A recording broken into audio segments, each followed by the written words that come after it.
Always speak the truth, even if your voice shakes. Unknown. You may not want to admit this to others, but I know the truth about you. You freeze, clam up, and shut down when tensions rise and your spidey sense detects a hint of conflict in the air.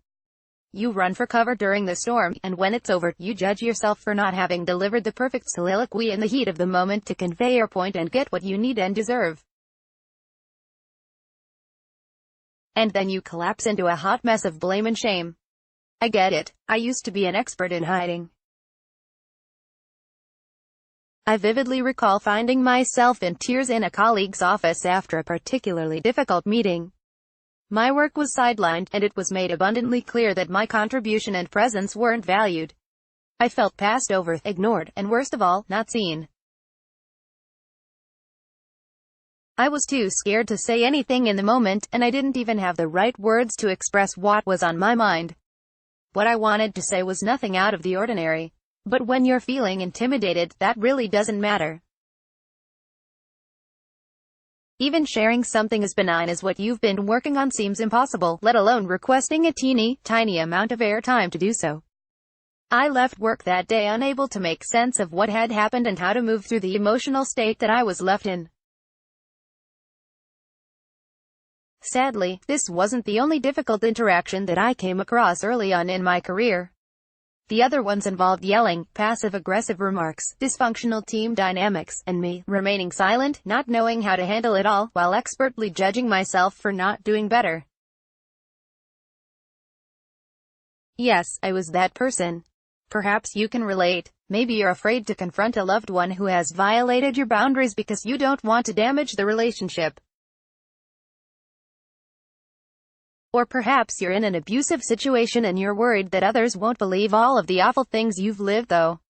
Or maybe you've been hiding in the workplace, not wanting to broach a difficult issue because you don't want to create conflict or lose your job.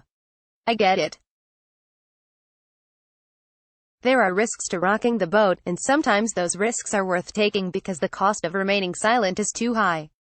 That cost is carrying the trauma of these negative interactions inside of us. It lingers there, eating away at us, waiting to be released while it leaks out in unhealthy ways.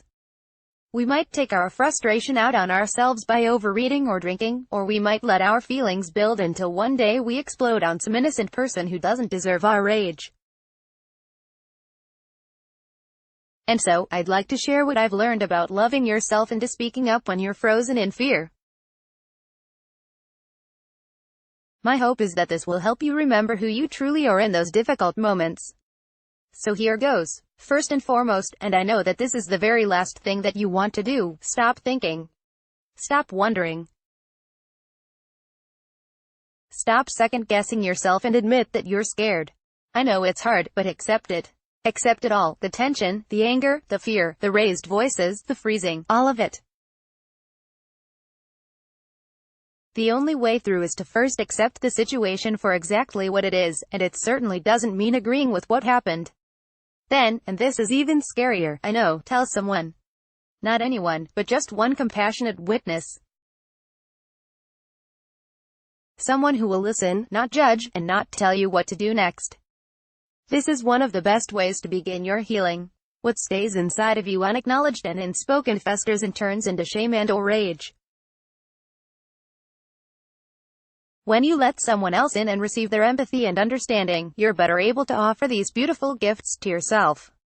You'll then be ready to understand, not with your head, but with your heart, that freezing is a brilliant response to feeling scared. We're biologically wired to use this survival technique to help us ward off predators.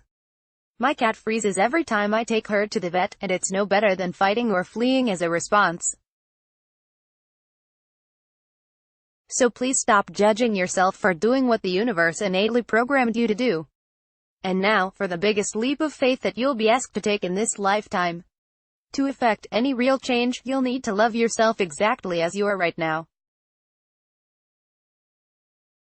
That means loving the frightened, insecure, self-judging little one inside of you who hates herself for not doing better. Yes, her or him.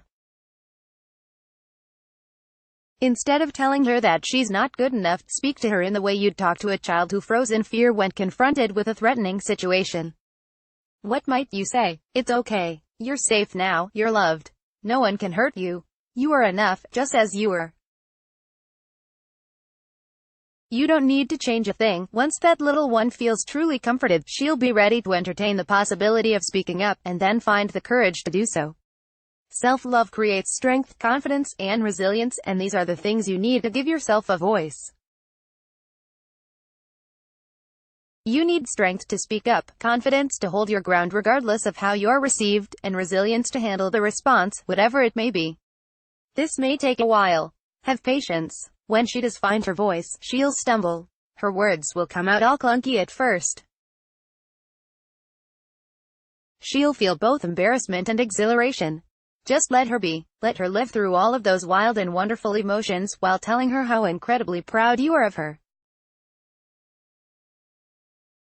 Eventually, she'll come to see the brilliant wisdom in the unique voice that she's been holding back. And she'll learn how to finally love herself, even when she was the one who did something wrong. Please remember to celebrate her in that moment. As that little one becomes wiser, she'll also realize that resolution doesn't necessarily mean working it out with the other person.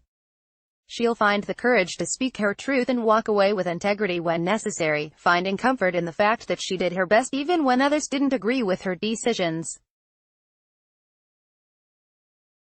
And now for the kicker, you're seriously not going to believe this one, but trust me, it happens. Once you figure out how to speak up while feeling love and compassion for the scared little one inside of you, you'll almost magically help others move out of their own fight, flight, and freeze reactions. And for the most part, you'll happily discover that you can build bridges where you once saw impasses. But deep down somewhere you already know all of this, don't you? My wish for you is that you allow yourself to live it a little sooner, so that life is a little less painful for you. But I also know that it's through this struggle that you become stronger, so as I write these words I hesitate to even suggest taking that journey away from you. Just know that you will get there. Dedicated to CDM, the Queen of Love Bubbles, who had the